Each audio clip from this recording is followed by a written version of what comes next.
Ready? Good morning, everyone. And today I'd like to tell you about a book I found myself reading this summer. A book that I thought was just an assignment. A book that, little did I know, would open my eyes to the cruel and crippling epidemic that's bringing this nation to its knees. A book that took 7 simple words and composed them into an influential title of an extremely influential book. And the author of that book just so happened to be a woman who endured physical, emotional, and sexual abuse at the hands of a male in her life. The title of that book was I Know Why the Caged Bird Sings by Maya Angelou. And this title and statement of I Know Why the Caged Bird Sings speaks volumes into the lives of women all over the world. Today I'll be using the Rotary 4-way test to speak on the topic of violence against women. Now, when using the Rotary 4-way test, the first question is posed. Is it the truth? And when I think about if it's the truth, I think about an article I read on Time Magazine's website that stated in the year of 2011 alone, there were 1,509 deaths to a female in her own home at the hands of a male in her life.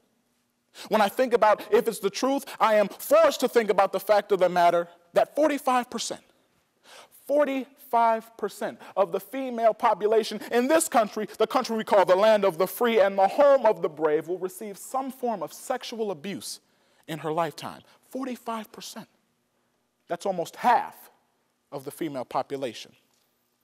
When I think about if it's the truth, I am pushed to think about the fact of the matter that during the war in Afghanistan in the years of 2011 and 2001, get this, there were 6,488 deaths in the casualty rate.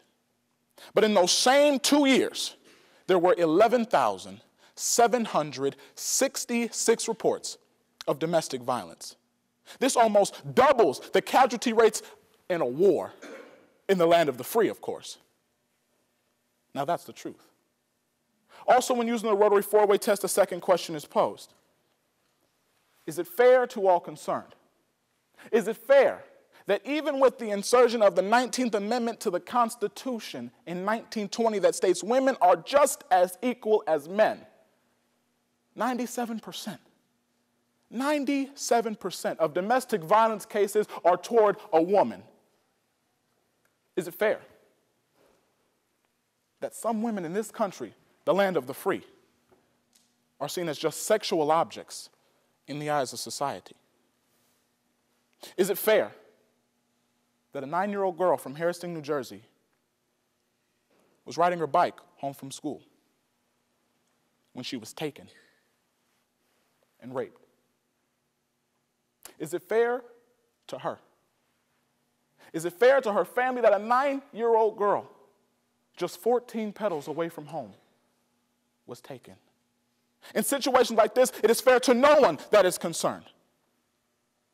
Also, when using the Rotary 4-way test, we find ourselves answering a third question. Will it build goodwill and will it better friendships? Goodwill cannot be made on the grounds of violence in a home. Goodwill will not be made when a family is shaken at its knees. You cannot expect to better friendships when the home has become a battleground of violence. A bettering of friendships cannot and will not be brought forth when the place where charity begins at home has become a place where violence exists.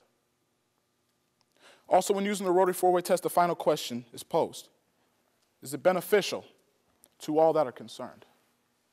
And the answer to this question falls in the same category as the following. Who benefits when a home is torn apart? Who benefits when a child has to watch his mother be physically abused by his father? Who benefits when the gender barrier in the United States, the land of the free, is as bold and as present as it is today, 95 years after the 19th Amendment? Who benefits when a nation is shaken at its knees?